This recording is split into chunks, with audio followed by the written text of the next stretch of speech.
சுவாசம் பதிப்பகம் வழங்கும் விதூஷின் CIA புத்தகம், அமெரிக்க மத்திய புலனாய்வு அமைப்பு பற்றிய ஆய்வு புத்தகம். புத்தகத்தை பெற திரையில் தெரியும் எண்ணை தொடர்பு கொள்ளவும்.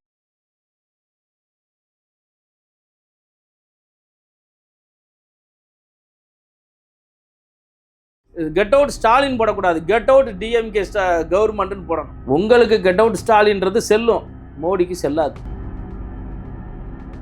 உருது படிக்கணும், உருது படிக்கிறதுக்கு இங்கே அனுமதி இருக்குது சார் தமிழ்நாட்டில். உருது என்ன இந்தியாவில் பிறந்த மொழியா? உருது படிக்கிறதுக்கு இங்கே சட்டம் இருக்குது, பள்ளிக்கூடம் இருக்குது. ஸ்டாலின் போய் ரிப்பன் விட்டுறாரு. ஏன் இங்கே ஹிந்தி படிக்கக்கூடாது? ஒரு பிள்ளைகளை 3 வாத்தியார் சேர்ந்து கற்பழிக்கிறான். இந்த அன்பில் மகேஷ் பொய்யாமொழி மகாவிஷ்ணுவை எப்படி சுரண்டாரு? என் ஏரியாவில் ஆடிட்டு போயிட்டு வச்சுட்டேன்னால ஏரியாவில் டெய்லி ஒரு பிள்ளைகளை கற்பழிக்கிறான். எல்லா பள்ளிக்கூடத்திலும் அப்பா அப்பான்னு கதற விட்டு ரேப் பண்ணுறான். குழந்தைகளை ரேப் பண்ணுறான். பள்ளி முதல் பல்கலைக்கழகம் வரைக்கும். சேகர் பாபு இவன் எங்கே பார்த்தாலும் அப்பா அப்பா, ஆமாம் அப்பா அப்பான்னு மரணவளம் கேட்குது. அவன் அப்பனை கூப்பிட்றான். அப்பா இந்த கொடுக்கோல் ஆஃபீஸ்லேருந்து என்னை காப்பாற்று, வாத்தியார் பூரா எங்களை கற்பழிக்கிறான். அவங்களுக்கு என்னப்பா, அவங்க ராசுப்படையாச்சுப்பா, அவங்க முக்குளத்தூர்ப்பா, அவன் வன்னியர்ப்பா, அவன் தேவேந்தர் இருப்பா, இவர் தேவருப்பா, அவன் கவுண்டருப்பா, அவர் நாடா இருப்பா. இப்படியே சொல்லி சொல்லி சொல்லி எத்தனை வருஷமா எங்களை சாதி பெருமையை சொல்லியே எங்களை காலி பண்ணுவீங்க. அப்போ சாதிவாரியான கணக்கெடுப்பு எடுத்தால் மட்டும்தானே நாங்கள் யாருன்னு தெரியும். சாதிவாரியான கணக்கெடுப்பு எடுக்கலைன்னா தமிழகம் தழுவிய போராட்டம் இங்கிட்டு போராட்டம் எப்படி இருக்குன்னு தெரியும். எங்கள் ஊர் போராட்டம் வேற மாதிரி இருக்கும்.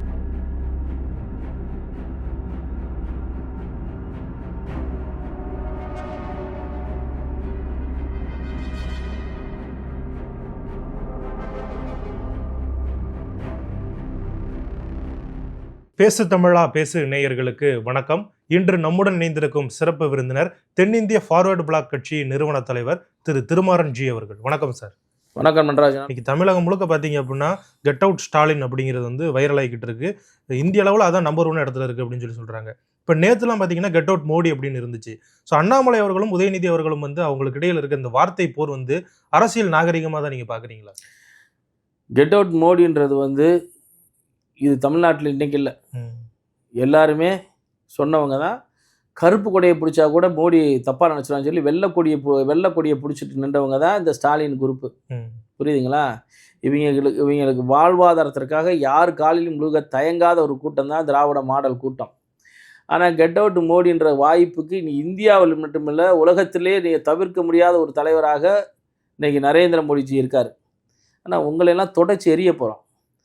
உங்களுக்கு கெட் அவுட் ஸ்டாலின்றது செல்லும், மோடிக்கு செல்லாது சார். மும்மொழி கொள்கையில் எங்களுக்கு பணம் தரல, 2000 கோடி தரல, 3000 கோடி தரல, நான் எதுக்கு உனக்கு கொடுக்கணும்?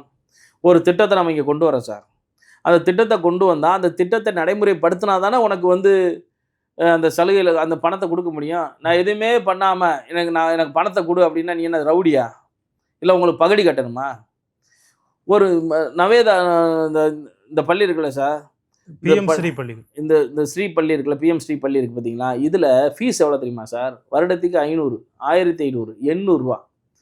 இது CBI ஸ்கூலுக்கு நிகராக. இப்போ நீங்கள் கேந்திரிய வித்யாலயா ஸ்கூல் இருக்கு பார்த்தீங்களா? ஒரு சீட்டுக்கு 3 லட்ச ரூபாய்க்கு இன்றைக்கி மினிஸ்டர் விற்கிறான், MP விற்கிறான், MLA விற்கிறான்.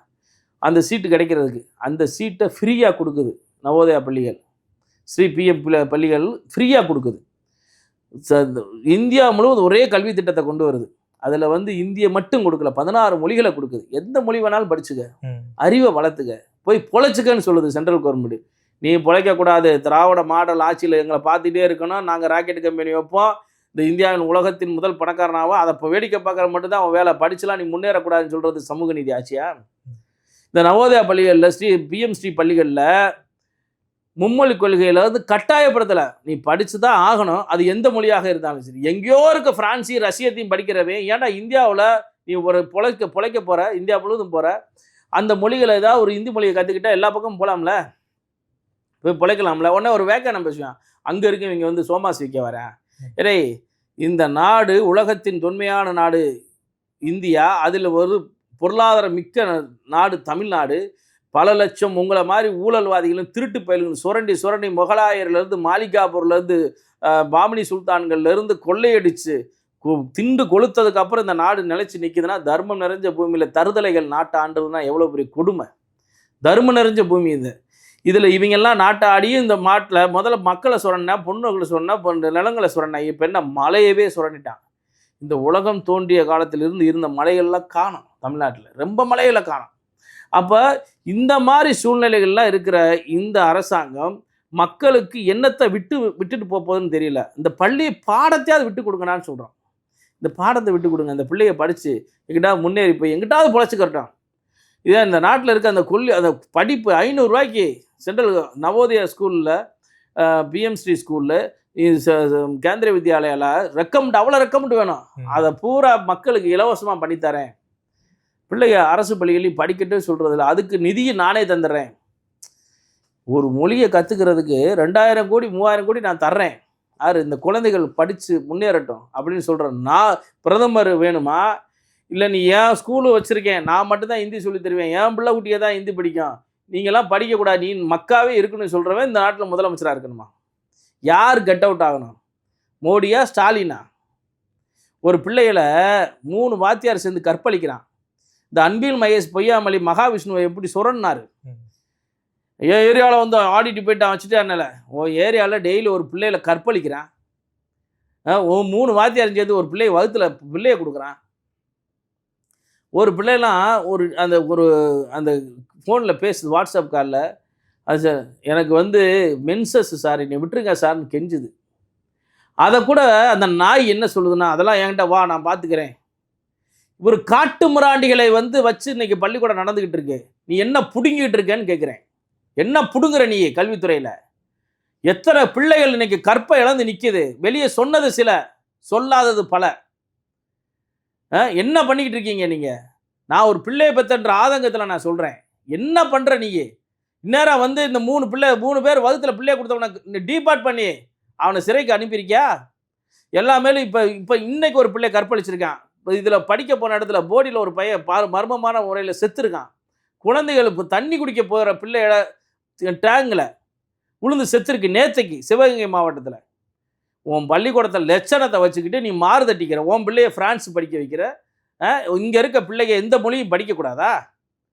பள்ளிக்கூடத்தின் தரத்தை என்ன கூட்டி வச்சுருக்கீங்க? கூட்டுறதுக்கு ஒருத்தர் சென்ட்ரல் கவர்மெண்ட்லேருந்து மத்திய அரசு மோடி கொண்டு வந்து அந்த திட்டத்தை எதிர்ப்பீங்க. காரணம், நீ பூரா ஹிந்தி பள்ளிக்கூடம் வச்சுருக்க. உங்ககிட்ட தான் எல்லாம் கையேந்து நிற்கணும். அரசாங்கம் கொடுக்குறத எதையும் பெற விடக்கூடாது பாமரனுக்கு. உன் பிள்ளைய பூரா ஃப்ரான்ஸ் படிக்கணும், ரஷ்யன் படிக்கணும், உருது படிக்கணும். உருது படிக்கிறதுக்கு இங்கே அனுமதி இருக்குது சார் தமிழ்நாட்டில். உருது என்ன இந்தியாவில் பிறந்த மொழியா? உருது படிக்கிறதுக்கு இங்கே சட்டம் இருக்குது, பள்ளிக்கூடம் இருக்குது. ஸ்டாலின் போய் ரிப்பன் விட்டுறாரு. ஏன் இங்கே ஹிந்தி படிக்கக்கூடாது? இன்னைக்கு கேரளாவில் இருக்க பூரா ஹிந்தி, எல்லா ஸ்டேட்டில் இருக்க ஹிந்தி படிக்கிறான். சென்ட்ரல் கவர்மெண்ட் திட்டத்தை தெரிஞ்சுக்கிறான். மோடி நல்லாட்சி கொடுக்குறாரு அப்படின்னு சொல்கிறால, இதை தெரிஞ்சுக்கிற கூடாதுன்னா இந்த நாய்ங்க இது இந்திய நுழைய வருதில்ல. இவங்க 100 ஆண்டு கால திட்டம் ஹிந்தி வந்துருச்சுன்னா சென்ட்ரல் கவர்மெண்ட் திட்டத்தை தெரிஞ்சுக்கிடுவார். சடக்கு யோஜனான்றாரு, ஏதாவது ஹிந்தி பேரில் ஏதாவது திட்டங்களை அறிவிக்கிறாரு. அதை பூரா இவங்க பேரை மாற்றி விஸ்வகர்மா திட்டத்துக்கு ஒரு பேர் மாற்றிருக்காங்க, கலைஞர் கைவினை திட்டம்னு. சென்ட்ரல் கவர்மெண்ட் திட்டத்தில் பூரா தமிழில் இவங்க பேரை வச்சு ஸ்டிக்கர் ஒட்டிக்கிறது. இதை ஹிந்தி தெரிஞ்சிச்சுன்னா, இங்கே இருக்கவனுக்கு ஹிந்தியெல்லாம் தெரியுதுன்னா, சென்ட்ரல் கவர்மெண்ட்டில் மோடி என்னெல்லாம் மங்கி பாத்தில் பேசுகிறாரு, அது பேசுகிறத பூரா தெரிஞ்சுக்கிட்டா நாட்டில் இவ்வளோலாம் நடக்குதா, மோடி இவ்வளோலாம் செய்கிறாரான்னு தெரிஞ்சுக்கிற கூடாதுல்ல? ஹிந்தி தெரிஞ்சுச்சுன்னா, இதெல்லாம் தெரிஞ்சுக்கிட்டேன்னா இவங்களை தூக்கி எறிஞ்சிருவாங்களே 5 நிமிஷத்தில். நம்ம விலை போக மாட்டோம்னு அவனுக்கு தெரியும். இந்தியெல்லாம் உள்ள வந்துச்சுன்னா இப்போ சென்ட்ரல் கவர்மெண்ட்டில் இவன் யாருக்காண்டி பண்ணான்? திமுககாரன், காங்கிரஸுக்காண்டி பண்ணான். இன்றைக்கி மோடியெல்லாம் வரும்னு தெரிஞ்சிருந்தா பண்ணியிருக்க மாட்டாங்க. இந்த காங்கிரஸோட திட்டங்கள் தமிழ்நாட்டுக்கு தெரியக்கூடாது. அவர் கிராம பஞ்சாயத்தெல்லாம் கொண்டு வந்தார் ராஜீவ்காந்தி. எதுவுமே இங்கே வந்துடக்கூடாது அப்படின்றக்காக அந்த நாலேஜே இந்தியா தமிழ்நாட்டில் அந்நியப்படுத்தி வைக்கணும். அந்நியப்படுத்தி வச்சாதான் நம்ம நல்லா வாழ முடியும், சுகபமாக இருக்க முடியுன்றதுக்காண்டி திட்டமிட்டு செய்த நரிகளின் வேலை தான் இது. திமுக நரிகளின் வேலை. இனி செல்லவே செல்லாது. நவோதயா பள்ளிகள் வரும், பிஎம்ஸ்ரீ பள்ளிகள் வரும், சிபிஎஸ் சிலபஸ் எல்லாத்துக்கும் கிடைக்கணும். எல்லா ஏழை குழந்தைகளும் படித்து பெரியாள் ஆகணும். இந்த பெரியாரை உடைச்ச அன்னை சீமான் எரிஞ்சார் பாரு, அது மாதிரி இவங்களோட திட்டங்களை பூரா பொடி ஆக்குறது தான் எங்களோட வேலையை. இவங்களை விடவே மாட்டேன். இன்னும் எத்தனை ஆண்டுகளாக நாங்கள் முட்டாளாக உட்காந்துருக்க முடியும்? நீ சொல்கிறதெல்லாம் கேட்டுக்கிட்டு இருக்கு. நான் இங்கே 500 ரூபா வாங்கிட்டு ஓட்டு போடுறதுங்களே, இதுக்கெல்லாம் இப்போ நான் சொல்கிறேன், 5 வருஷமாக அவங்க எதுவுமே செய்யலை. இந்த பொங்கல் வரட்டும் 5000 ரூபா கொடுப்பான், 5 வருஷ காசை ஒரே நாளில் கொடுப்பான். அதுக்கு தான் இந்த செந்தில் பாலாஜி வந்துட்டானே அனில் மினிஸ்டர். இந்த ஆள் என்ன செஞ்சா, டாஸ்மார்க்கில் பூரா உடனே 10 லட்ச ரூபா கிடைக்கலன்னு அனுமதி ரத்து. FL2ல 500 கோடி ரூபா படித்து உட்காந்துருக்காங்க. அதை இப்போ இதில் ஈரோடு கிழக்கில் செலவு பண்ணது. அவன் வந்தோடனே அவன் வேலையை ஆரம்பிச்சிட்டான் சுரண்டல். எல்லா டாஸ்மார்க்கு 10 லட்ச ரூபா வாங்கியிருக்கான் ஒவ்வொரு டாஸ்மார்க்கும். இப்படி அடிச்சு கொள்ளையடிச்சு வச்சு என்ன செய்வாங்க, இவங்களுக்கு போய் மறுபடியும் 5000 ரூபா கொடுப்பான். பாருங்க இந்த வட்டம் இப்போ எழுதிக்கங்க, இன்னைக்கு நாள் இருக்குது, அடுத்த பொங்கலுக்கு 5000 ரூபா பொங்கல் சீரு, ஒரு கட்டு கரும்பு, வேட்டி சட்டை, இது இழிச்சிரும் பல்ல. இந்த தமிழ்நாட்டு மக்கள் அந்த ஓட்டு போடுறவன் யார், அந்த ரேஷன் கடையில் போய் நின்று வாசல் நிற்கிறான், அவன் தான் ஓட்டு போடுறவன். கடைசியில் கொடுக்குற அந்த 5000 ரூபா வச்சுக்கிட்டு இவன் மறுபடியும் இழிச்சிட்டு அவனுக்கு ஓட்டை போட்டுருவாங்க. எலெக்ஷனுக்கு ஒரு வருஷத்துக்கு முன்னால் கிராமமாக போனார், வயக்காட்டுக்குள்ளே தார் ரோடு போட்டு போனார் திரு ஸ்டாலின். ஒரு பெட்டியை வச்சுக்கிட்டாரு, நான் ஆட்சிக்கு வந்தோடனே இந்த பெட்டிக்குள்ளே போடுங்க, தனி இலாக்கா அமைக்கப்படும், உங்களுக்கு எல்லாம் பொழந்து தள்ளிடுவோம்டாரில் பொழந்துட்டாரா. என் முதல் கையெழுத்தை நீட் ரத்து, பெட்ரோல் டீசல் விலை குறைப்பு, அனைத்து பெண்களுக்கான அந்த 5 பவுன் தாலி கடன் ரத்து, குடும்ப தலைவிக்கு முதல் 1000 ரூபாய் முதல் கையெழுத்து, வருடத்திற்கு 5000 10,000 இளைஞர்களுக்கு வேலை வாய்ப்பு. ஒன்று செஞ்சிருப்பார் அந்த ஸ்டாலினை. இப்போ மறுபடியும் வந்துட்டார். அப்போ வேட்டி சட்டையை கூட ஊராக போனார், இப்போ ஊர் அலைய முடியல, வயசாயிருச்சுல. அப்படியே அழகாக சினிமாக்காரை மாதிரி விஜய் தோத்துருவார். அப்படி மேக்கப் போட்டு ரெட்டனக்கால் போட்டு அப்பா எல்லா பள்ளிக்கூடத்துலையும் அப்பான்னு கதற விட்டு ரேப் பண்ணுறான். குழந்தைகளை ரேப் பண்ணுறான், பள்ளி முதல் பல்கலைக்கழகம் வரைக்கும் அப்பான்னு சொல்கிறான். அந்த சல்லோலியா பாப்பு இருக்கான் பாருங்க, சேகர் பாப்பு, இவன் எங்கே பார்த்தாலும் அப்பா ஆமாம் அப்பான்னு மரணவளம் கேட்குது. அவன் அப்பனை கூப்பிட்றான், அப்பா இந்த இந்த குடும்ப ஆஃபீஸ்லேருந்து என்னை காப்பாற்று, வாத்தியார் பூரா எங்களை கற்பழிக்கிறான். எத்தனை பிள்ளைங்க சார் வெளியே சொல்லும்? வெளியே சொல்லாத பிள்ளைகள் எத்தனை சார் இருக்கும்? இந்த நாய்கள் எல்லாம் சுருக்கெடுக்க வேணாமா சார்? நேரம் அந்த வாத்தியார் பையெல்லாம் ரோட்டில் மண்டி போட்டு அடிச்சிருக்க வேணாமா அவங்கள? புகார் வந்தோடனே இன்ன வரைக்கும் என்ன பிடிங்கி தள்ளியிருக்கீங்க நீங்கள் உங்கள் கல்வித்துறையில்? எத்தனை பேரை நீங்கள் இந்த வரைக்கும் கைது பண்ணியிருக்கீங்க? எத்தனை பேரை கைது பண்ணி அவன் உள்ளே போயிட்டு வந்தால் யூஸ்வல் போய் லஞ்சத்தை கொடுத்தா மறுபடியும் அதே வேலைக்கு வந்துடுவேன். என்ன இங்கேருந்து அடுத்த ஊருக்கு அனுப்புவேன்? அந்த பிள்ளையோட நிலை, அந்த பிள்ளை மனநலத்தில் எவ்வளோ, இதுக்கெல்லாம் எதுக்கு சைல்டு வெல்ஃபேர் அசோசியேஷன் என்ன பிடுங்கிறதுக்காக இருக்குது? சைல்டு வெல்ஃபேர் அசோசியேஷன் என்ன பண்ணிட்டு இருக்கு? இன்னும் அவன் தனியாக வழக்கு தொடர்ந்துருக்கணும். மனித உரிமை கழகம்னு ஒரு நாய்ங்க இருக்குப்பா, இவங்கெல்லாம் என்ன பண்ணாங்க? மனித உரிமை கழகம் என்ன பச்சிச்சு? அவன் இன்னும் இந்த உள்ள இறங்கி எல்லா பள்ளிக்கூடத்தில் ஆய்வு செஞ்சுருக்கணுமா வேணாமா? இவங்கெல்லாம் தனியார் விங்கு தானே, இவங்க அரசோட கண்ட்ரோலில் இருக்கவங்க தானே. ஏன் இவங்க இதெல்லாம் செய்யலை? ஏன் இந்த உமன் ஆஃபீஸருக்கு நாங்கள் சட்டம் இருக்கோம், பெண் பாதுகாப்பு உரிமை வச்சுட்டு திரிகிறாங்களே, இவங்களாம் என்ன பண்ணாங்க? பெண்ணியம் பேசக்கூடிய அந்த நாய்களை எங்கே போச்சு? ஒவ்வொரு நாளும் சார் டிவியை திறந்தா சார் ஒரு பூ வைக்கிற பொம்பளை சொல்கிறான், சார் என்னன்னே நடக்குது இங்கே பாருங்கண்ணே அப்படின்னு ஒரு டீ கடையில் உட்காந்து பேசிக்கிட்டு, என்ன ஒரு பிள்ளைய பள்ளிக்கூடம் அனுப்ப முடியல, பெற்றவங்க பிள்ளைகளை அனுப்ப முடியல சார். அன்றைக்கெல்லாம் 6 பிள்ளை 7 பிள்ளை பெற்று வச்சுருக்கேன், இப்போ ஒன்று பெற்று வச்சுருக்கேன் சார். அந்த பிள்ளைய டார்ச்சர் சாங்காமல் வந்து வீட்டில் சூசைட் பண்ணிக்கிறது, எதுக்கு சாகுதுன்னே தெரிய மாட்டேது.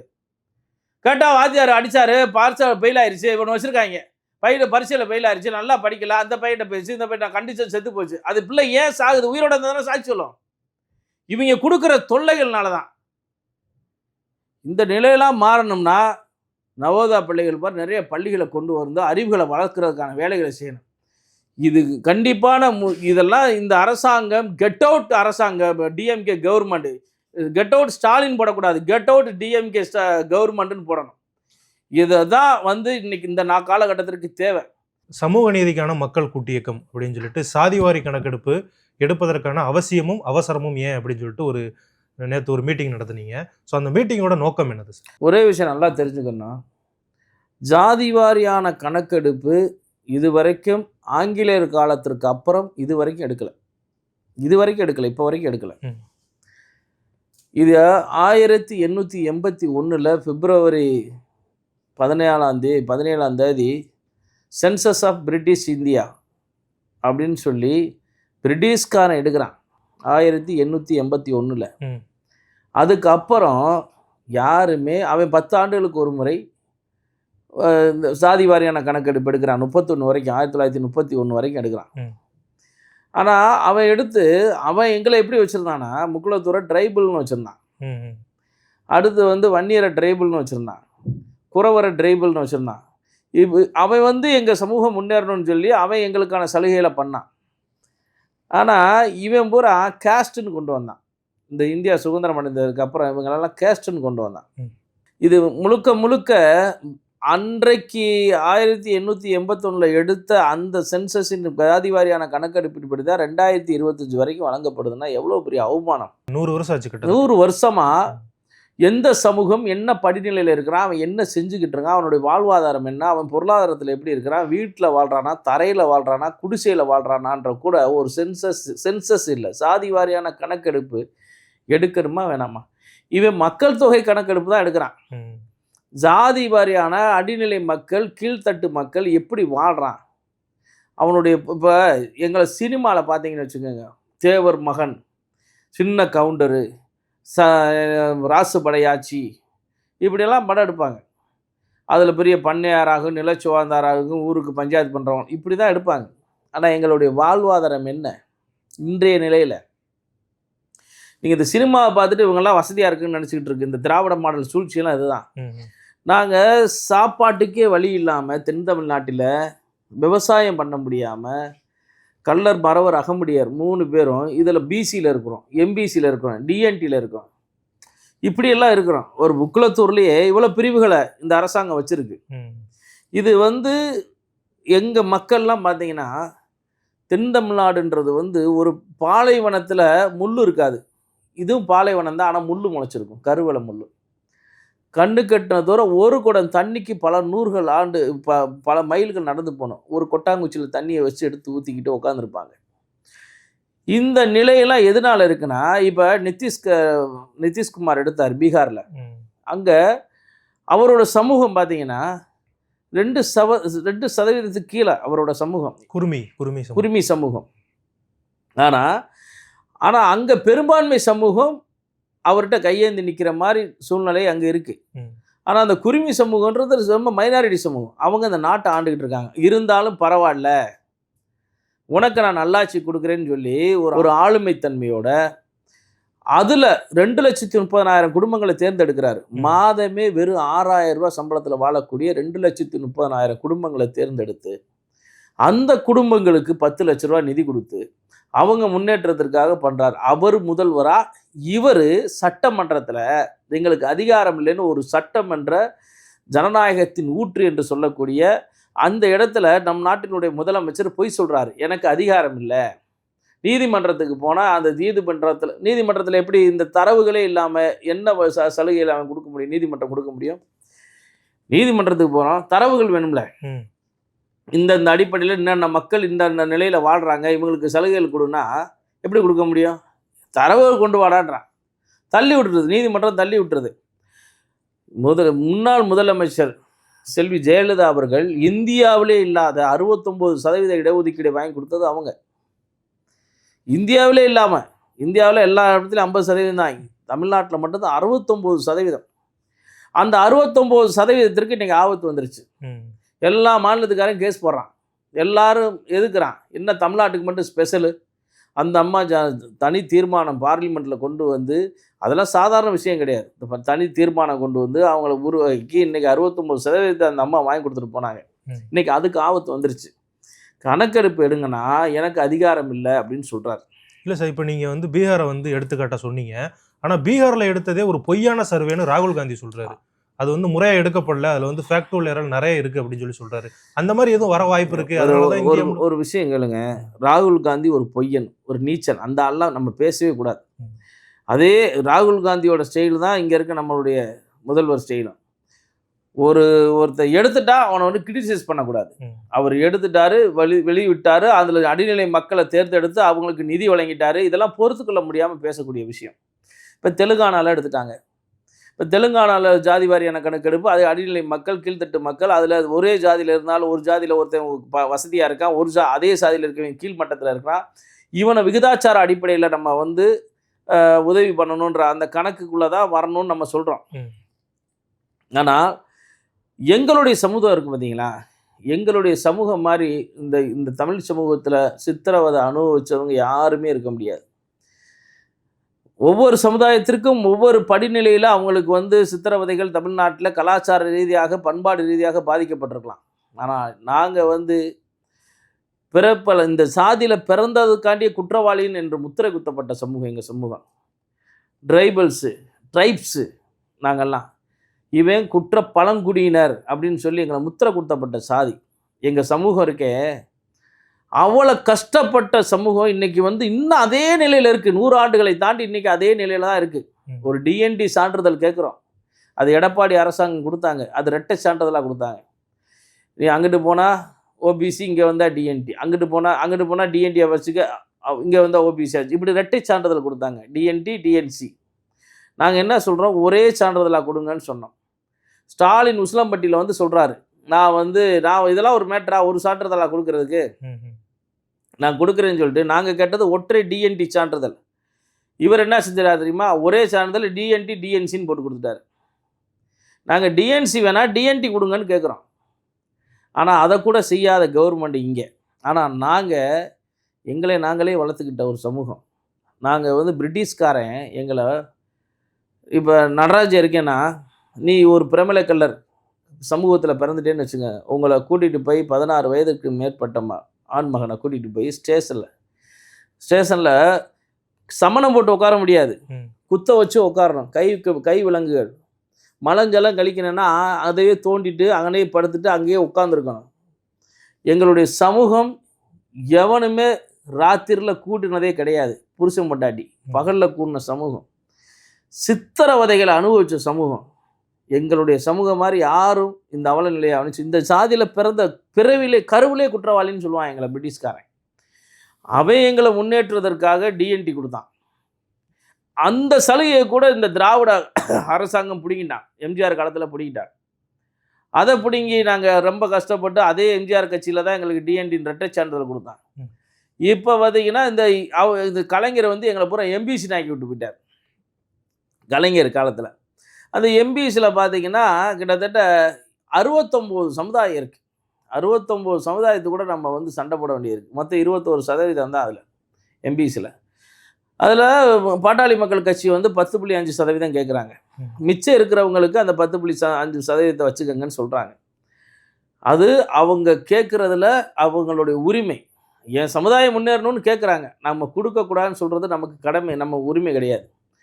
ஆனால் இது கூட ஒரு அநீதி ஆயிரும் அப்படின்றது தான் பாட்டாளி மக்கள் கட்சியினுடைய தலைவர் திரு அன்புமணி ராமதாஸும் திரு ராமதாஸ் அவர்களும், சரி எல்லாரும் நமக்கு 10.5% கொடுக்குறத எதுக்குறாங்க, நம்ம சமூக நீதி காவலர்னு பேர் வாங்கியிருக்கோம், அதை நம்ம கெட்டுறக்கூடாதுன்றக்காண்டி நானே தப்பாக நினச்சேன் தான். இவங்களுக்கு மட்டும் 10% நம்ம இத்தனை பேர் கூட போட்டி போடணுமா, மிச்சம் 68 பேர் கூட நம்ம போட்டி போடணுமே, நம்மளாம் சங்கடப்பட்டோம். ஆனால் இந்த சங்கடத்தை கூட போக்குவதற்காக என்ன செஞ்சாங்க, உங்கள் சங்கடம் இதுதானப்பா, ஜாதி வாரிய கணக்கெடுக்க எடுத்து சொல்லிடுவோம்பா. இப்போ வன்னியர்கள் வந்து 2 கோடி பேர் இருக்காங்கன்னா அதுக்கு தகுந்த மாதிரி விகிதாச்சார அடிப்படையில் கொடுத்துருவோம்பா. முக்குளத்தூர் 1 கோடி பேர் இருக்கீங்களா, 2 கோடி பேர் இருக்கீங்களா, அது மாதிரியான கொடுத்துருவோம். இதுதான் மனிதனுக்குரிய ஏற்றத்தாழ்வுகள் வருது, உங்களுக்கு எனக்கு கசப்பு ஏற்படுது அப்படின்னா ஜாதி வாரியான கணக்கெடுப்பு எடுத்துகிற சொல்லிடுவோம் அப்படின்னு சொல்லி அவரே முன் வந்துட்டார். இப்போ தான் ராமதாஸ் ஐயா அவர்கள் உண்மையான சமூக நீதி காவலர். ஏன்னா அவரே ஜாதி வாரியான முதல்ல வந்து எந்த தரவுகளையும் இல்லாமல் 10.5% கேட்டவர், இன்றைக்கி தரவுகளை நாங்கள் தர்றோம், எங்களுக்கு ஜாதி வாரியான கணக்கெடுப்பு எடுங்க, தரவுகள் வந்துச்சுன்னா என் ஜாதி அதிகமாக இருந்துச்சுன்னா எனக்கு கொடுங்க, நம்மளுக்குள்ளே பங்கிட்டுக்குருவோம். இப்போ முக்குளத்தூரில் அதிகமாக இருந்துச்சுன்னா நம்மளுக்குள்ளே பங்கிட்டுக்குருவோம், அதுக்குள்ளே விகிதாச்சார அடிப்படையில் பொருளாதார ஏற்றத்தாழ்வு அடிப்படையில் நம்ம பூரா பிரித்து இருந்துக்கிறோன்னு சொல்லி அவர் முன் வந்ததன் காலம் அவர் பின்னால் இன்றைக்கி நாங்கள் எல்லாம் நிற்கிறோம். இதுதான் சமூக நீதி. சமூக நீதி அரசுன்னு சொல்லக்கூடிய இந்த அரசாங்கம் இன்ன வரைக்கும் ஏதாவது செஞ்சுருக்கா? சட்டசபையில் பொய் சொல்லலாமா? ஜனநாயகத்தின் ஊற்றில் வந்து பொய் சொல்லலாமா? எனக்கு அதிகாரம் இல்லை. 2008 சட்டத்தின்படி தான் மாநில அரசாங்கமே ஜாதி வாரியான கணக்கெடுப்பு எடுக்கலான்னு சொல்லி கேஸ்ட் சர்வே எடுக்கலான் இருக்கு. அப்படி அதிகாரம் எனக்கு இல்லைன்றாரு. அந்த அதிகாரத்தை வச்சுதான பீகார்லேயும் தெலுங்கானாலையும் எடுத்திருக்காங்க. இன்னும் பல்வேறு சமுதாயத்தில் எடுக்க போகிறாங்க. இது இன்னும் சொல்லணும்னா காக்கா காலிஸ்கர் காலத்தில் ஒரு இந்தியாவின் முதல் ஆணையம் வந்துச்சு. காக்கா காலிஸ்கர் அவர் தான் இந்தியாவின் முதல் ஆணையம் வந்துச்சு. சாதி வாரியான கணக்கெடுப்பு எடுக்கணும்னு சொன்னது அவங்க தான். 2835 சாதிகளை அவங்க வரையறுத்தாங்க. அதில் ஒரு 850 சாதிகளை வரையறுத்து எம்பிசின்னு பிரித்தாங்க. இந்தியா முழுவதும் சென்ட்ரல் கவர்மெண்ட் மோஸ்ட் எம்பிசின்னு பிரித்தாங்க. இவங்களுக்கு பொருளாதார ரீதியான இடஒதுக்கீடு நம்ம கொடுத்தே ஆகணும்னு சொல்லி ஃபஸ்ட்டு 1961 பரிந்துரை பண்ணுறாங்க. அரசுக்கு பரிந்துரை பண்ணுறாங்க. அந்த அரசாங்கம் பரிந்துரை பண்ணியும் அவங்க வந்து இவங்களெல்லாம் வந்து அடிநிலை மக்கள், இந்த வண்ணார் சமுதாயம் இவங்கெல்லாம் இருக்காங்க, அவங்களாம் எம்பிசியில் வர்றாங்க. இவங்களெல்லாம் நம்ம மேம்படுத்தணும், இந்த ட்ரைபல்ஸ் அப்புறம் நம்ம மேம்படுத்தணும் அப்படின்றதுக்காண்டி 1961 ஒரு இது வரப்பு வைக்கிறாங்க. பெண்களுக்கு 33% இடஒதுக்கீடு வேணும், இதெல்லாம் அவங்க சொல்கிறாங்க. சொன்னாலும் அதுவும் கிடப்பில் போடப்பட்டுச்சு. ஏன் தமிழ்நாட்டில் எடுக்க மறுக்கிறாங்க அப்படின்னா, ஒரு ஆங்கிலேயனுக்கு தெரிஞ்ச அந்த நம்மளுடைய கலாச்சாரம் அவனுக்கு தெரியாது, நம்மளுடைய பண்பாடு தெரியாது. அவன் நம்மளை பாதுகாக்கிறதுக்காண்டி ட்ரைபிள்னு வச்சுருந்தான், இவன் ட்ரைபிள் கேஸ்ட்னு வைக்கிறான். இப்போ இவங்க சாதியாக பார்க்குறாங்க, அது இனக்குழுக்களாக பார்க்குறது. நம்மளை முன்னேற்றதுக்காக வெள்ளைக்காரனுக்கு இருந்த அக்கறை இந்த கொள்ளைக்காரங்களுக்கு இல்லை. நான் சினிமாவில் காட்டுற மாதிரி நான் வசதியாக இருக்கேன்னு இவங்க நினச்சிக்கிட்டு இருக்கேன். அப்படிலாம் ஒன்றுமே கிடையாது. இல்லை சார், இன்னைக்கு கூட பார்த்தீங்க அப்படின்னா ஒரு பொது வெளியில் இருக்கிற கருத்து என்னன்னா, முக்குளத்தூர் சமுதாயம் அப்படிங்கிறது ஒரு வளர்ந்த சமுதாயமாக இருக்குது. இப்போ அமைச்சரவையில் பார்த்தீங்கன்னா அதிமுகவும் சரி திமுகவும் சரி அவங்க தான் அதிகமான அமைச்சர்களாக இருக்காங்க அப்படிங்கிற ஒரு பார்வை தானே சரி இருக்குது. நீங்கள் அப்படி பார்த்தா இங்கே நாயக்கர் சமுதாயத்தினுடைய எம்எல்ஏ தான் அதிகமாக இருக்காங்க இங்கே தென் மாவட்டங்களில். இங்கே மொத்தம் தமிழ்நாட்டிலே சட்டமன்றத்தில் பார்த்தீங்கன்னா நாயக்கர் சமுதாயம், அதை நம்ம தப்புன்னு சொல்ல முடியாது. அது அது தமிழ்நாட்டில் பிறந்த எல்லாருமே நம்ம தமிழராக தான் பார்க்குறோம். நீங்கள் முக்குளத்தூர்னு சொன்னதுக்காண்டி சொல்கிறேன். இங்கே அதிகமாக இருக்கிறது அவங்க, அடுத்து கவுண்டர்ஸு, அடுத்து முக்குளத்தூர்ஸு, அடுத்து வன்னியர்ஸு, இவங்க தான் இருக்கிறாங்க. மற்ற இடைநிலை சாதிகள் இருக்காங்க. இருந்தாலும் ஆளுமையாக எந்த சாதி இருக்குன்றது உங்களுக்கு எல்லாத்துக்குமே தெரியும். ஒரு மைனாரிட்டி. இன்றைக்கி ஸ்டாலின் பிறந்த சாதி என்னன்னு தெரியுமா சார்? இசை வெள்ளாளர். இசை யாராவது வெள்ளாமல் பண்ண முடியுமா? தனக்காக அவங்க அப்பா ஒரு சாதியை உருவாக்குனார். அந்த சாதிகளை எண்ணுனோம்னா தமிழ்நாட்டில் அதிகபட்சம் ஒரு கல்யாண மண்டபத்தில் கொண்டு போய் அடைச்சோம்னா அவ்வளோதான் இருப்பாங்க. அவங்க தான் இந்த நாட்டை ஆண்டுக்கிட்டு இருக்காங்க. புரியுதுங்களா? இங்கே ஏன் சாதி சண்டை, ஏன் மத சண்டை வருதுன்னு உங்களுக்கு தெரியுதா? இதெல்லாம் வர்றதுக்கு காரணமே இந்த மைனாரிட்டி காஸ்ட், இந்த சமூகம் இந்த நாட்டை ஆள்றதுனால தான்.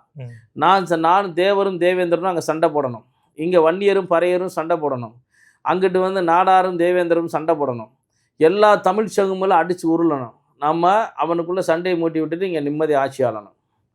எலாமெண்ட்ஸு கூட அவன் ராக்கெட் தயார் பண்ணுற கம்பெனி வைக்க போகிறானா எலாமெண்ட்ஸ். இந்த சபரீஷன் அவரோட போட்டி போடுற அளவுக்கு இவங்களும் ஆரம்பிக்கிறாங்களா ராக்கெட் தொழிற்சாலை.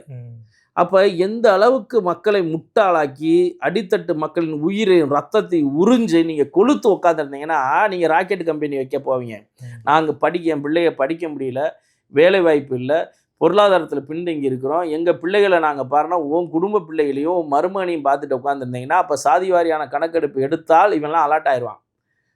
என் சமுதாயம் இத்தனை பேர் இருக்கேன், எனக்கு இத்தனை சீட்டு கொடுறா கேட்பான், எனக்கு மெடிக்கலில் இத்தனை சீட்டு கொடுறான்னு கேட்பான், பொருளாதாரத்தில் எங்களுக்கு சலுகைகள் இத்தனை ஒதுக்கி கொடுறான்னு கேட்பான். இப்படிலாம் கேட்டால் நம்ம குடும்பம் சம்பாதிக்க முடியாது, நம்ம குடும்பம் வாழ முடியாது. ஏன்னா ஒரு மைனாரிட்டி சமுதாயம்ல அந்த நாட்டை ஆண்டுகிட்டு இருக்குன்னு யோசித்துருவோம்ல. இப்போ நடராஜ் என்ன யோசிப்பீங்க? நிதிஷ்குமார் அந்த சமுதாயம் 2% கீழே, இங்கெல்லாம் 1% கீழே தான் இருப்பாங்க. இவங்க அந்த நாட்டை ஆள்றாங்கன்னா இந்த நாட்டுக்காண்டி செத்தவன் சமூகம். எங்கள் பூலித்தேவன்லேருந்து வேலுநாச்சியார்லேருந்து அழகுமுத்துக்கோன்லேருந்து வீரபாண்டிய கட்டபொம்மன்லேருந்து மருதுபாண்டியர்லேருந்து விருப்பாச்சி கோபாலனா எத்தனை பாளையக்காரர்கள் இந்த நாட்டுக்காண்டி போராடி இருப்பான், இந்த நாட்டு மக்களை காப்பாற்றுறதுக்கு எப்படி துடிச்சிருப்பான். அந்த சமூகத்திற்கெல்லாம் கிடைக்காத ஒன்று உன் குடும்பத்துக்கு மட்டும் கிடைக்குதுன்னா அதுக்காண்டி தான் இந்த சாதி வாரியான கணக்கெடுப்பு எடுக்கிறதில்ல. அடுத்து மண்டல் கமிஷன் வந்துச்சு, அடுத்து மண்டல் கமிஷனுக்கு போக சட்டநாதன் கமிஷன் வந்துச்சு. எல்லாமே சொன்னது சாதி வாரியான கணக்கெடுப்பு எடுக்கணும் சொன்னதை எல்லாமே கிடப்பில் போட்டுச்சு. அம்பாசம்பர் ஆணையம் வந்துச்சு, கடைசியாக அம்பாசங்கர் ஆணையம் வந்துச்சு. அந்த ஆணையத்தின் பேரில் தான் இந்த 10.5% கொடுக்கணும், இது ஒரு குளறுபடி வந்துச்சு. அதுக்கும் இன்றைக்கி ராமதாஸ் ஒரு முடிவு கட்டிட்டார். அப்பா எல்லாரும் கதறான், நம்மளுக்கு மட்டும் ஏன் இவ்வளோ சலுகைன்னு சொல்லி. ஆனால் இப்போயே நான் சொல்கிறேன், அன்புமணி ராமதாஸ் ஐயாவும் காடுவெட்டி குருவும் சிந்திய ரத்தத்தில், அந்த வன்னியர் சமுதாயம் சிந்திய ரத்தத்தில் தான் இன்றைக்கி எல்லா எம்பிசியும் குளிர் காஞ்சிட்டு உட்காந்துருக்கோம். எல்லா எம்பி நான் இடஒதுக்கீடுக்கு சண்டை போடல. நான் இடஒதுக்கீடு எனக்கு ஏற்கனவே இருந்துச்சு, டிஎன்டின்னு இருந்துச்சு, அதை பிடுங்கிட்டான். அதுக்காண்டி எங்கள் ஆளுங்க சட்ட ரீதியான போராட்டம், உண்ணாவிரதம், தார்மீகமான போராட்டம் பண்ணான். ஒரு வைலண்டான போராட்டம் நாங்கள் பண்ணவே இல்லை. அன்னைக்கு ராமதாஸ் ஐயா பண்ணையில் என்னடா இவ்வளோ காட்டுப்பிராட்டித்தனமாக இருக்குது, என்ன மரத்தை வெட்டி போகிறாங்க, அடிக்கிறாங்க, சண்டை வருது, பஸ் எரிக்கிறாங்க, இப்படிலாம் வருதுன்னு முகம் சுளிக்க விட்டுச்சு. ஆனால் இன்றைக்கி அவங்க செஞ்சது நியாயம்னு நான் உணர்றேன். நான் உணர்றதுக்கு 25-30 ஆண்டுகள் ஆயிருக்கு, 50 ஆண்டுகள் ஆயிருக்கு, 25 வருஷம் ஆயிருக்கு. அவங்க பண்ண போராட்டம் நியாயம்தான். இன்றைக்கி அவங்க அந்த போராட்டம் பண்ணால் இன்றைக்கி நாங்கள் கேவலமான நிலையில் இருந்திருப்போம். இன்னைக்கு ராமதாஸ் ஐயா அன்னைக்கு காடுவெட்டி குருவும் ராமதாஸ் ஐயா அவருக்கு ஏற்படுத்த அந்த போராட்டம் பண்ணலைனால் இன்னைக்கு எல்லா சமுதாயம் எம்பிசியில் இருக்க எல்லா சமுதாயம் இன்னைக்கு வந்து இன்னும் கேவலமான நிலையில் இருந்திருக்கும், சலுகையிலே இல்லாமல் இருந்திருக்கும். இப்போ இந்த 69% ஃபில் பண்ணணும், என்ன உனக்கு வலிக்குதுன்னு கேட்குறேன்.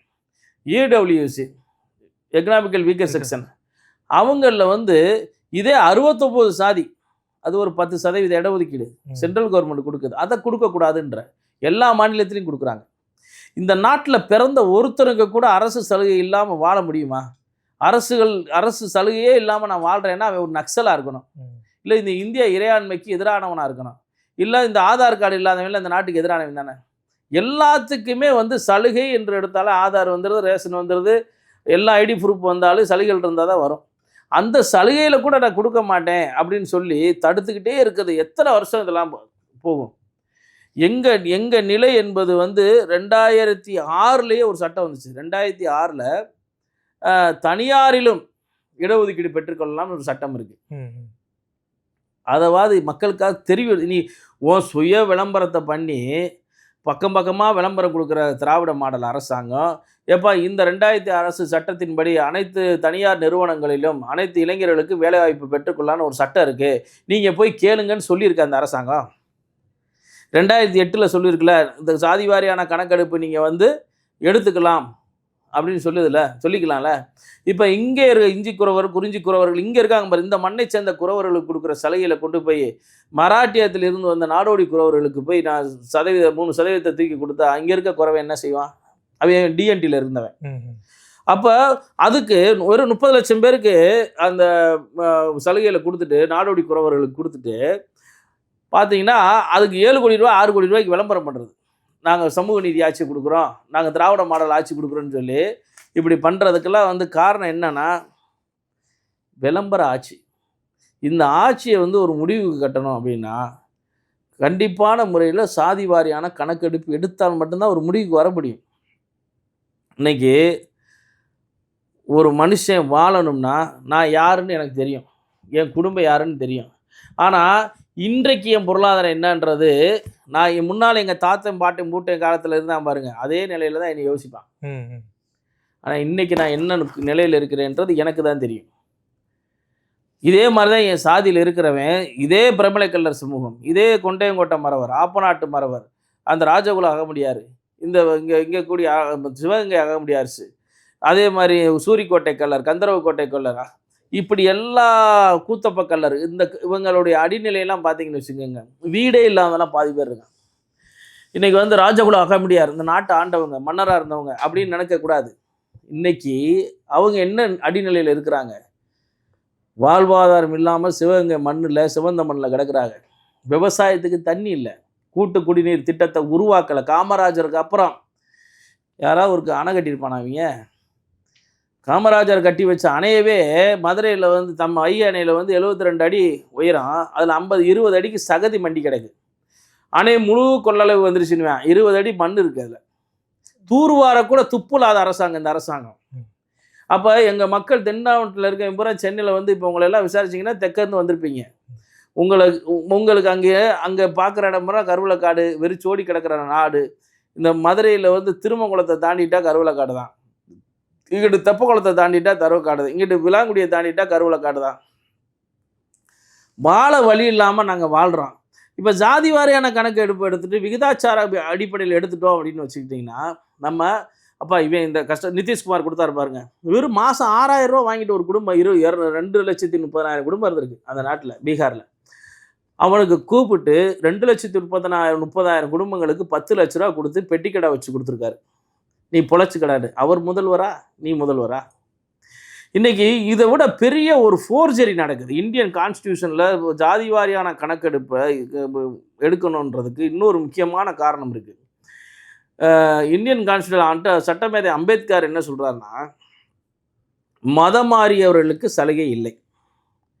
இந்திய நாட்டில் பிறந்து நீ எந்த ஜாதியில் பிறந்து எந்த மதத்தில் வளர்கிறாயோ அதெல்லாம் சலுகைகள் அதுலேருந்து தான் உங்களுக்கு வரையறுக்கப்படுது. அது நீ வரையறுக்கலை, எவனும் வரையறுக்கலை.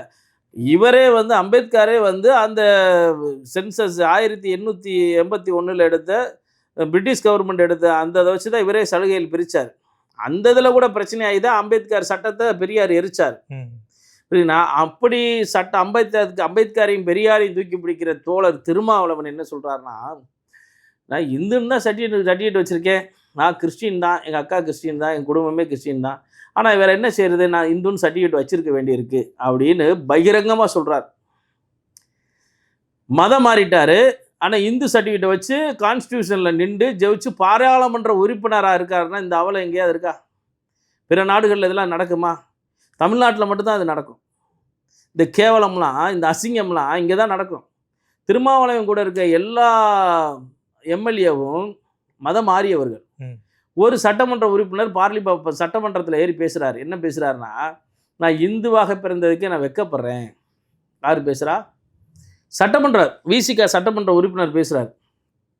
அப்போ நீ இந்து சர்டிஃபிகேட்டை வச்சு ஒரு இந்து பறையன் நிற்க வேண்டிய இடத்துல நீ நிற்ப. நீ கிரிப்டோ கிறிஸ்டின், கிரிப்டோ முஸ்லீம், நீ நின்று நீ ஜெபிச்சுட்டு அதே மதத்திற்கு எதிராக நீ பேசுகிறேன்னா இப்போ இதுக்கு ஜாதி வாரியான கணக்கெடுப்பு, மத ரீதியான கணக்கெடுப்பு வேணுமா வேணாமா? இந்த கௌரவத்திற்காக மதத்தையும் சலுகைக்காண்டி ஜாதியும் வச்சுருக்கான். இப்போ நீங்கள் இப்போ அங்கே இதில் போனால் சாதி அதெல்லாம் எல்லா இடத்துலையும் ஜாதி இருக்குது. இந்து நாடாரு, கிறிஸ்தவ நாடாரு, அப்படின்லாம் இதெல்லாம் இருக்குது, நிறையா இருக்குது. இப்போ கூட கிறிஸ்தவ அகமுடியார் நிறையா பேர் இந்த திருப்பூரில் கூட போஸ்ட் அடித்து ஓட்டுறான். இந்து கலரு, கிறிஸ்தவ கலரு, எல்லா இடத்துலையும் ஜாதி இருக்குது, ஜாதி இல்லாமல் இல்லை. ஆனால் அந்த ஜாதியை நான் ஒழிக்க போகிறேன்னு சொல்லி ஒரு புரோக்கர் வேலை பார்க்குறது, மதம் மாறுறது. ஒரு கட்சியினுடைய தலைவர் தோழர் திருமாவளவன், ஒரு கட்சியினுடைய தலைவர், அவர் இந்திய இறையாண்மைக்கே எதிராக பேசுகிறார். நான் இந்துன்னு சர்டிஃபிகேட் வச்சுருக்கேன், நான் இந்த இந்தியாவுடைய செட்டப் அப்படி இருக்கிறதுனால நான் இந்துன்னு சர்டிஃபிகேட் வச்சுருக்கேன், ஆனால் நான் மாற்று மதங்களை தான் வழிபடுறேன்னு சொல்கிறாருன்னா இது மறைமுகமாக மதம் மாற்ற வேலையா இல்லையா? இப்போ நீ என்ன சர்டிஃபிகேட்டாலும் வச்சுக்கடா, நீ ஜாதி அங்கே சலுகையில் வாங்கிக்கடா, நீ கிறிஸ்தவ மதத்தில் இருந்துக்கடா. அப்போ நீ இந்த ஒரு மத மாற்றம் ஒரு தேச அபாயம்னு யார் சொன்னது? அம்பேத்கர் சொன்னார். அதனால தான் கிறிஸ்தவர்களும் இஸ்லாமியர்களும் அழைச்சி பேசுகிறப்ப அவர் சொன்னாராம், நான் கிறிஸ்தவ மதத்துக்கு வரமாட்டேன், இஸ்லாம் மதத்துக்கு வரமாட்டேன், இந்து மதத்திலிருந்து தழுவிய புத்த மதத்தை நான் தழுவுறேன்னு போனார். அதனால் ஒரு கான்ஸ்டியூஷனை படைச்சவரை கையில் வச்சுக்கிட்டு நான் இந்த இந்தியா இறையாண்மைக்கு நான் எதிராக பேசுகிற ஒரு தைரியம் வருதுன்னா இந்த ஜாதி வாரியான கணக்கெடுப்பு, மத ரீதியான கணக்கெடுப்பு இல்லாததான். ஜாதி வாரியான கணக்கெடுப்பு எடுக்கையிலே அந்த ஜாதியில் இருக்கிறவை எந்த மதத்தில் இருக்கிறான்றதையும் எடுக்கணும். இப்போ பார்த்தீங்கன்னா நீ என்ன இப்போ மாற்று மத மைனாரிட்டியில் பிசி கேடரில் வந்துடுவாங்க. பிசி கேடரில் நீ இந்த ஜாதினால தான் எனக்கு ஜாதி இழுக்கு அப்படின்னு சொல்லிட்டு தானே நீ மதம் மாறி போகிற. அப்புறம் என்ன இதுக்கு நீங்கள் இந்த ஜாதியை சொல்லி நீ சலுகை வாங்குற? சலுகை வாங்குறதுக்கு உனக்கு ஜாதி வேணும், சலுகை வாங்க உனக்கு ஜாதி வேணும். ஆனால் இந்த மதத்தினுடைய பண்பாடு, கலாச்சாரம், இந்த இறை நம்பிக்கையெல்லாம் உனக்கு இருக்கக்கூடாது. இந்த நாட்டில் பிறந்து இறை நம்பிக்கையோடு இந்த கலாச்சாரத்தோட வாழ்கிறவனுக்கு தான் இந்த கான்ஸ்டியூஷனுக்கு இடஒதுக்கீடு கொடுத்துருக்கு. அப்போ நீ அதுலேயும் உனக்கு பிசி கேடரில் மைனாரிட்டிக்கான சலுகைகள் உனக்கு கொடுக்கப்படுது. அப்படி கொடுக்கப்படக்கூடிய சலுகைகளை நீ வாங்காமல் நீ இதில் அதிக சலுகையில் 18% நீ உள்ள 18% நீ போட்டி போட வர்றேன்னா உனக்கு எவ்வளோ கொழுப்பு இருக்கும். அப்போ சாதாரண அடித்தட்டு பறையருடைய அந்த செட்டில் எஸ்சி எஸ்டியில் இருக்கக்கூடிய அவனுக்கு ஒரு எட்டா கனியாக போயிடாதா? நீ ஆட்சி அதிகாரம், உனக்கு மிஷினரிகள் பண உதவி பண்ணுது, சப்போர்ட் பண்ணுது, நீ எலெக்ஷனில் நிற்கிற, நீ ஜெயிக்கிற. அப்போ எனக்கு அந்த ஆசைகள் இருக்காதா? நான் தேர்தலில் நிற்கணும்னு ஆசை இருக்காதா? எந்த இடத்துலையும் போட்டி போடணும், வேலைவாய்ப்புகளை போட்டி போடணும் எனக்கு ஆசை இருக்காதா? அப்போ இந்த இவருங்க என்னன்னா ஓய்வூதியம் இருக்குது பார்த்தீங்களா, அதுலேயுமே சலுகைகள் வேணும்னு எதிர்பார்க்குறாங்க அந்த எஸ்சி எஸ்டியில். இப்போ என்ன நான் சொல்கிறேன்னா, நான் எஸ்சி எஸ்டிக்குமே ஜாதி வாரியான கணக்கெடுப்பு எடுக்கணுன்றேன். அவங்களையுமே பொருளாதாரத்தில் முன்னேறவங்க இருக்காங்க, பொருளாதாரத்தில் இன்னும் பின்தங்கியவங்க இருக்காங்க. பொருளாதாரத்தில் முன்தங்கியவனை பிடிங்கிட்டு பொருளாதாரத்துக்கு கீழே இருக்கவனுக்கு சலுகையில் வழங்கணும். அப்போ தான் அவனும் முன்னேறி மேலே வருவான். இன்றைக்கி எத்தனையோ கிராமங்களுக்கெல்லாம் போனீங்கன்னா பெரிய பெரிய வீடெல்லாம் கட்டி இருக்கிறாங்க. அந்த இதில் எஸ்சி எஸ்டியில் வர்றவங்க அவங்களில் பொருளாதாரத்தில் மீறியவனுக்கிட்ட இருந்து பொருளாதாரத்தில் கீழே இருக்கவனை கணக்கெடுத்து அவனை முன்னேற்றதற்கான அரசாங்கம் என்ன செய்யணுமோ அதை செய்யணும். சலுகைகளை பங்கிட்டு கொடுக்கணும். எங்களுடைய நோக்கமே எல்லாருக்கும் எல்லாம் கிடைக்கணும், 100% எல்லாருக்கும் எல்லாம் கிடைக்கணுன்றதுக்காண்டி தான் இந்த சமூக நீதி கூட்டமைப்பு. இல்ல ஆனா திமுக என்ன சொல்லுது அப்படின்னா, இதுல இருக்கக்கூடிய நபர்களை பாருங்க. அன்புமணி ராமதாஸ் பாமக வந்து பாஜக கூட்டணியில இருக்கு. இப்ப நீங்க தென்னிந்திய ஃபார்வர்ட் பிளாக் வந்து பாஜக கூட்டணியில இருக்கீங்க. புதிய நீதி கட்சி பாஜக கூட்டணியில இருக்கு. இவங்க எல்லாமே பாஜக கொடுக்குற அழுத்தத்தினாலதான் இப்படி செயல்படுறாங்க அப்படின்னு அவங்க ஒரு குற்றச்சாட்டை வைக்கிறாங்க. நல்ல வேற பாஜக கூட்டணின்னு சொல்லுவாங்க, இல்லைன்னா சங்கின்னு சொல்லியிருப்பார் அவர். பூரா சங்கிகள். இந்த தேசத்திற்காக யார் பேசினாலும் சங்கிகள். ரொம்ப இப்போ சங்கிகள்னு சொன்னால் இப்போ மற்ற ஆளு கோச்சுக்கிறோன்றாக்காண்டி நம்ம பாஜக கூட்டணி. ஏங்க இது வந்து ஒரு ஒரு மனிதனுடைய பேசிக் ஃபண்டமெண்டல் ரைட்ஸாக இல்லையா? ஒரு மனிதன் அடிப்படை உரிமையாக இல்லையா? என் சமுதாயத்தில் எத்தனை பேர் இருக்கணும்னு எனக்கு தெரிஞ்சுக்கிற ஆசை இருக்குமா இருக்காதா? கண்டிப்பாக. எவனை பார்த்தாலும் ஏன் சந்தை ஏன் சாதி 2 கோடி, அவன் ஜாதி 2 கோடி, இவன் ஜாதி 2 கோடி, இவன் ஜாதி 2 கோடி, நாங்கள் தான் பெரிய சமுதாயம், நாங்கள் தான் ஆண்ட பரம்பரைலாம் சொல்கிறோம்ல. அதில் அந்த சாதியில் எத்தனை பேர் இருக்கான், இன்றைக்கி என்ன பொருளாதாரத்தில் இருக்கான், வீடு கட்டி வாழ்கிறானா, குடிசையில் இருக்கானா, வாழ்கிறானா, செத்தானா, அவனோட பாரம்பரியம் என்ன செய்யுது, இவன் எந்த பாரம்பரியம். இப்போ எத்தனையோ சமஸ்தானத்தோடைய மன்னர்களுடைய வாரிசெல்லாம் இன்றைக்கி கஞ்சிக்கு இல்லாமல் இருக்காங்க. வீரபாண்டிய கட்டபொம்மனுடைய வாரிசு இன்றைக்கி வழி இல்லாமல் வாழ்வாதாரம் இல்லாமல் உட்காந்துருக்காங்க. விருப்பாச்சி கோபால் நாயக்கருடைய வாரிசு இருக்குன்னு, மருதுவாண்டியருடைய வாரிசு இன்ன வரைக்கும் இருக்கிறாங்க. அவங்களுக்குலாம் பொருளாதாரம் இல்லாமல் இருக்காங்க. அப்போ அவங்க மன்னர்னு அவங்கள ஒதுக்கிடலாமா? அவங்க வாழ வேணாமா? அவங்களுக்கு வேலை வாய்ப்பு வேணாமா? இது வேணாமா? இன்றைக்கி வேலுநாச்சியாரோட வாரிசு ராமநாதபுரம் சமஸ்தானம், புதுக்கோட்டை சமஸ்தானம், இவங்களோட மன்னராகவே தான் இருப்பாங்கன்னு நினைப்பா. இன்றைக்கு வாழக்கட்ட 100 ஆண்டுகளை தாண்டி எப்படி அவங்க 300 ஆண்டுகள் 400 ஆண்டுகளுக்கு தாண்டி எப்படி வாழ முடியும்? கால சூழ்நிலை மாற்றங்கள் ஏற்படுது. அவங்க மன்னர் இருப்பாங்க, அவங்க நல்லா இருப்பாங்க, நம்மளை நீயே நினச்சிக்கிட்டா அப்படி இன்னைக்கு என்ன நிலையில் இருக்கான்னு போய் பார்க்கணுமா இல்லையா? இதுக்கு தானே சாதி வாரியான கணக்கெடுப்பு. பிரிட்டிஷ்காரன் எடுத்து வச்சதை வச்சு இப்போ வரைக்கும் ஓட்டுறீங்களே, வெக்கமா இல்லை? 1801 British census of British India அப்போ எடுத்தான். அதுக்கப்புறம் 31 வரைக்கும் அவன் தான் எடுத்தான் சாதி வாரியான கணக்கெடுப்பு. அதுக்கப்புறம் ஒருவே எடுக்கலை. அதை வச்சு அந்த பேஸ் பண்ணி தான் இப்போ வரைக்கும் சலுகை வழங்கப்படுதுன்னா இதை விட அவமானம் எங்கேயாவது இருக்கா? வெக்கமாக நான் கேட்குறேன், அவமானமாக தெரியலையா? ஒரு வெள்ளைக்காரை நாட்டை விட்டு வெளியே போனவன் நீ வாழணும்னு சொல்லி உனக்கா நீ சாதி வாரியான கணக்கெடுப்படுத்தா இந்த நாட்டை சுரண்டுற, கொள்ளையடிக்கிற, மக்களை சுரண்டுற, மலைகளை வெட்டி எடுத்துகிட்டு போகிற, மண்ணை சுரண்டி எடுத்துகிட்டு போகிற, இந்த எல்லாத்தையும் சுரண்டுற நீ எடுத்த. அப்போ நீ வந்து மக்கள் வாழவே கூடாதுன்னு நினைக்கிற. மக்கள் வந்து அவன் சாதி சண்டை, மத சண்டை போட்டுக்கிட்டே இருக்கணும். அதனால் வந்து நம்ம கணக்கெடுத்தால் நம்ம மாட்டிக்கிடுவோம். நிதிஷ்குமார் அப்படி நினைக்கலையே, தெலுங்கானாவில் அப்படி நினைக்கலையே.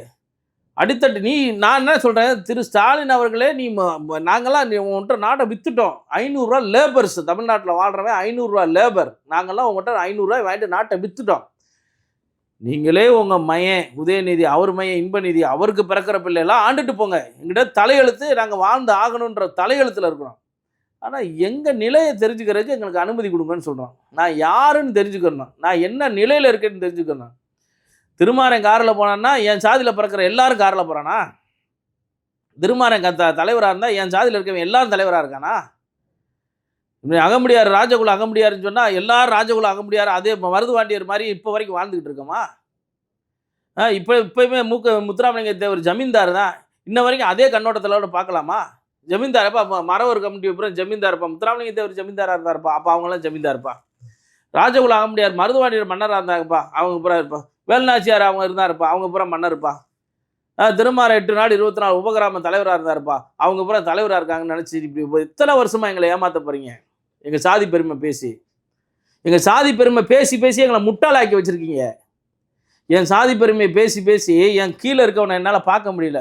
நம்ம இப்போ எப்பா நீங்கள் எவ்வளோ பெரிய ஆளுப்பா, அங்கிட்டு போனால் கவுண்டரா, சின்ன கவுண்டரு, பெரிய கவுண்டருன்னு சொல்லி படம் எடுத்து அவங்கள ஒன்றும்லாம் பண்ணி இங்கிட்டு வந்தால் ராசு படையாச்சு, நீங்கள்லாம் பயங்கரமான ஆளுன்னு சொல்லி அவன் குடிக்க கஞ்சி இல்லாமல் கஷ்டப்பட்டுக்கிட்டு இருக்கா. நீங்கள்லாம் ராக்கெட் கம்பெனி ஆரம்பிக்க போகிறேன்னு சொல்கிறீங்கன்னா எவ்வளோ கொழுப்பு இருக்கும் உங்களுக்குலாம்? இந்த கொழுப்பை கிள்ளி எறிய வேணாமா? கிள்ளி எறிய வேணுமா வேணாமா? இந்த நாட்டில் இருக்க நம்ம வாழ தகுதியற்றவனா நாங்கள் போயிட்டுருக்கோம். எங்களால் வாழ முடியல சார். 1 கிலோ அரிசி நீங்கள் 130 ரூபா சார். ரேஷனில் போகிற அரிசி மாடு தின்ன மாட்டேது சார். நல்ல அரிசியாக கொள்முதல் பண்ணுறாங்க சார் விவசாயிகள். நீ அந்த அரிசியெல்லாம் பார்த்தீங்கன்னா அழகான அரிசியில் கொண்டு போய் கொடுக்குறாங்க. ஈரப்பதம் அதெல்லாம் பார்த்து நீ வாங்குறீல, வாங்கி எங்கே போடுற? ஒரு டென்ட்டு கட்டுறதுக்கு உங்கள் அரசாங்கத்தில் துப்பு இருக்கா? சேமிப்பு கிடங்கு கட்டுங்கன்னு சொல்லி எத்தனை நாளாக உங்கள் டிவியில் நான் பேசிகிட்டு இருக்கேன். ஒரு சேமிப்பு கிடங்கு கட்டக்கூடாதா? ஒப்பனுக்கு போய் 84 கோடி ரூபாய்க்கு பேனா வைக்கிற, எழுதாத பேனாவை கடலுக்குள்ளே உப்பு தண்ணியில் 32 கோடி ரூபாய்க்கு சமாதி கட்டுறீங்க. ஏன் தமிழ்நாடு முழுவதும் ஒரு 5 லட்சம் ஸ்கொயர் ஃபீட்டில் சேமிப்பு கிடங்கு இப்போ வாங்க அந்த செல்லம்பட்டியில் போங்க, ஒரு பெரிய திண்ணையில் கிடக்கும் நெல்லு மூடை. இப்படியே டெல்டா பக்கம் போங்க, பெரிய பெரிய களத்தில் நெல்லு மூட்டை போட்டு தார்பாயை போட்டு பொத்தி வச்சுருக்கான். ஒரு மாவட்டத்துக்கு ஒரு 3 சேமிப்பு கிடங்கு கட்டக்கூடாதா? மதுரையில் வாங்க இந்த கப்பலூரில், அது நாங்கள் சண்டை போட்டு அது செட்டு போட்டாங்க, இன்னும் பாதி இது வெளியே தான் கிடக்கு. அதில் மரம் முளைச்சி, செடி முளைச்சி, நெல் முளைச்சி, அது மறுபடியும் அறுவடை பண்ணுற அளவுக்கு நிற்கிது அது மூட்டையில். இப்படியெல்லாம் நீங்கள் வந்து இந்த மாட்டு மக்களையும் எல்லாத்தையும் முட்டாளாக்கி எத்தனை வருஷமாக நாங்கள் இப்படியே உட்காந்துக்கிட்டு இருப்போம், சாதி பெருமை பேசிக்கிட்டு. நாங்கள் பூரா ஆண்ட பரம்பரை அந்த பரம்பரை நாங்கள் சொல்லிகிட்டே உட்கார வேண்டியதான். நீ வந்து எப்பா அவங்கெல்லாம் முக்குளத்தூர்ப்பா, அவங்க பெரிய ஆளுப்பா. அவங்க தேவேந்திரர்ப்பா, அவங்க பெரிய ஆளுப்பா. இங்கிட்ட வந்து நாடார்ஸ்ப்பா, அவங்கெல்லாம் இன்றைக்கி பெரிய ஆளாயிட்டாங்கப்பா. நம்ம சிவநாடாரோட கீழே இருக்க நாடாரை ஒப்பிட்டு பேச முடியுமா? சிவநாடாரோட கீழே இருக்க நாடாரை ஒப்பிட்டு பேச முடியுமா? அடித்தட்டு மக்கள் அவன் எவ்வளோ கஷ்டப்படுறான் தெரியுமா? ராத்திரி பகலும் எங்கள் ஆளு வந்து பார்த்தீங்கன்னா இந்த மேலமாசி வீதியில் பூரா லோடு மேனாக இருக்கான். பூரா மருதுவாண்டியர் வாரிசு, வேலு நாச்சியாரின் வாரிசு, பூலித்தேவன் வாரிசு, 8 நாடு 24 உபகிராம தலைவர்களின் வாரிசு பூரா மூட்டை தூக்குறான் சார். மதுரையில், மதுரை மட்டும் இல்லை, தமிழ்நாடு முழு தென் தமிழ்நாட்டில் மூட்டை தூக்குறான். இன்னைக்கு இவ்வளோ அடித்தட்டு மக்கள் வாக்குற நம்ம சிவநாடாரையும் சாதாரண நாடாரையும் ஒப்பிட்டு பார்க்க முடியுமா? எடப்பாடி பழனிசாமியோட சாதாரண கவுண்டரை ஒப்பிட்டு பார்க்க முடியுமா? சொல்லுங்க. ஏசி சண்முகத்தோட சாதாரண பிள்ளைமாரை ஒப்பிட்டு பார்க்க முடியுமா? அண்ணன் ராமதாஸ் ஐயா மாதிரி கீழே இருக்க வன்னியரை நம்ம ஒப்பிட்டு பார்க்க முடியுமா? திருமாறனை மாதிரி கீழே இருக்க கல்லர்களை ஒப்பிட்டு பார்க்க முடியுமா? ஒப்பிட்டு பார்க்க முடியாது சார். நாங்கள் அதனால தான் நான் படுற கஷ்டம் என் மக்கள் படுறானேன்னு கத்தி வீதியில் வந்து நிற்கிற வெயில்ல. அவங்களுக்கு என்னப்பா, அவங்க ராசுப்படையாச்சிப்பா, இவங்க முக்குளத்தூர்ப்பா, அவன் வன்னியருப்பா, அவன் தேவேந்திரர் இருப்பா, இவர் தேவருப்பா, அவன் கவுண்டருப்பா, நான் ஒரு நாடா இருப்பா. இப்படியே சொல்லி சொல்லி சொல்லி எத்தனை வருஷமா எங்களை சாதி பெருமையை சொல்லியே எங்களை காலி பண்ணுவீங்க. அப்போ சாதிவாரியான கணக்கெடுப்பு எடுத்தால் மட்டும்தானே நாங்கள் யாருன்னு தெரியும். நான் என்ன சொல்கிறேன், அவர் அன்புமணி ராமதாஸ் ஐயா, அவர் ஐயா பெரியவர் ராமதாஸ் ஐயா என்ன சொல்கிறாரு, 10.5% இடம் கேட்குறேன்ப்பா, கம்மியாக இருந்தால் குறைச்சிக்கிறேன்பான்றாரு. இதானே கம்மியாக இருந்தால் குறைச்சிக்கிறேன், அதிகமாக இருந்தால் நீங்களாம் விட்டு கொடுங்கப்பான்னு கேட்குறாரு. நாங்கள் விட்டு கொடுத்துட்டு போகிறோம். இப்போ நான் அதிகமாக இருந்தேன்னு வச்சுக்கோங்க, ஐயா நாங்கள் அதிகமாக இருக்கீங்க, அப்போ சரிப்பா நீ அதிகமாக இருக்கலப்பா, இந்த அளவுக்கு நீ உங்கள் சலுகை நம்ம பிரிச்சுக்கிறோம்பா, நாங்கள் பேசி முடிவுக்கு வந்துடுவோம். நீ யார் எங்களுக்கு சொல்கிறதுக்கு? நீ கணக்கெடுக்கிறது உன் வேலை தானே, நீ கணக்கெடுத்துருப்பா, மற்றதெல்லாம் நாங்கள் பேசிக்கிறோம்ல. நாங்கள் எங்களுக்குள்ளே பேசி விகிதாச்சார அடிப்படையில் இவ்வளோ இருக்கா, அப்போ எங்களுக்குள்ளே பேசி தீர்மானம் பண்ணி இவனுக்கு இதை கொடுத்துரு. 10.5% அவர் அவங்களுக்கு பத்தலையா சேர்த்து கூட கொடுக்குறோம். அதிகமாக இருந்தால் முக்குளத்தூரில் வந்து இப்போ மொத்தம் 10.5% இருக்கா, அங்கே இங்கே எண்ணிக்கையில் அதிகமாக இருக்கா, அவங்கக்கிட்ட கேட்டு 5% நாங்கள் வாங்கிட்டு போகிறோம். இல்லை 2% ஐயா விட்டு கொடுங்க, ஏன்னா விட்டு கொடுத்துட்டு போகிறாரு. இதுதானங்க சமூக நீதி. நீ சமூக நீதி காவலர், சமூக நீதி அரசாங்கம், ஏற்றத்தாழ்வு இல்லாதது, நாங்கள் வந்து சுயமரியாதை இயக்க கட்சி நடத்துகிற நீ ஏன் பொய் சொல்கிற சட்டமன்றத்தில் எனக்கு அதிகாரம் இல்லைன்னு? அதிகாரம் இல்லைன்னா கிளம்பு, அதிகாரம் வர்றப்போ நாங்கள் பண்ணுறோம். 2026 இப்போ நாங்கள் வந்து இந்த 14ஆம் தேதி சட்டமன்றம் கூடுது போல் பட்ஜெட் கூட்டத்தில். அப்போ இவங்க சாதி வாரியான கணக்கெடுப்பு எடுக்கலைன்னா தமிழகம் தழுவிய போராட்டம், இங்கிட்டு போராட்டம் எப்படி இருக்குன்னு தெரியும். எங்கள் ஊர் போராட்டம் வேறு மாதிரி இருக்கும், தென் தமிழகத்தில் இருக்க போராட்டம் வேறு மாதிரி இருக்கும், இவங்க போராட்டம் வேறு. இதெல்லாம் மனசில் வச்சுக்கிட்டு ஜாதி ரீதியான கணக்கெடுப்பு இவங்க எடுக்கணும் சார். நாங்கள்லாம் வந்து நாங்கள் பட்ட கஷ்டம்லாம் எங்களை திருடேன்னு சொல்லுவாங்க சார், வெள்ளைக்கார எங்களுக்கு திருடேன்னு சொல்லலாம் சார். செயினை போட்டு எங்கே மட்டும் இல்லை சார், 69 சாதிகளை செயினை போட்டு கட்டி வைப்பான் சார் விடிய விடிய. அதில் குறவன், வேட்டுவ கவுண்டர், முத்திரையர், எத்தனை சாதி வளையர்கள்லேருந்து எல்லாருமே எங்களை செயினை போட்டு கட்டி வைப்பாங்க சார். அப்படிலாம் நாங்கள் கஷ்டப்பட்டு எங்களை அரசாங்கம் முன்னேற்றுறதுக்குன்னு ஒரு சலுகையை கொண்டு வந்து கொடுத்த சலுகையை நீங்கள் பிடுங்கிக்கிட்டு இன்னும் வந்து நீ சாதி பெருமை பேசுகிறப்பா, நீ என்னப்பா முத்திரையர்ப்பா, நீங்கள் பெரும்படுகிற முத்திரையர்ப்பா அப்படின்னா, பெரும்படுகிற முத்திரையர் வாழ்ந்த மாதிரி தான் இன்றைக்கி முத்திரையர் வாழ்ந்துக்கிட்டு இருக்கானா? இன்றைக்கி எங்கே வாழ்கிறான் அவன்? அவனோட நிலை என்ன? உடனடியாக வந்து சாதி வாரியான கணக்கெடுப்பு எடுக்கணும்.